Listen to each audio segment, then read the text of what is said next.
Hi guys, good morning. So, may nakita ako dito sa TikTok regarding sa Universal Stylus Pen for iPads.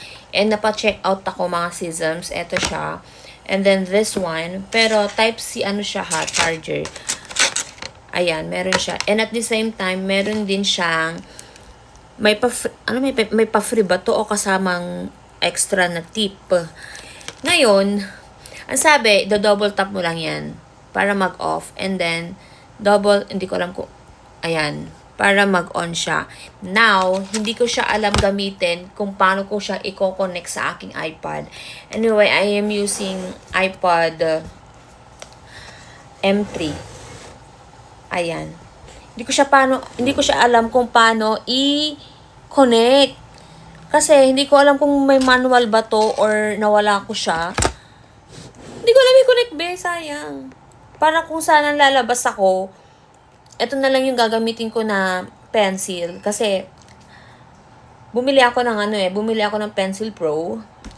Ayaw naman natin mawala.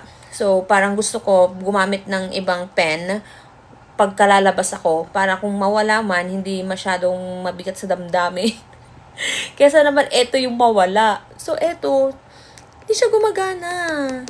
Paano ba to? Hala, nagbudong na launa yan. Ne, maday. Maday.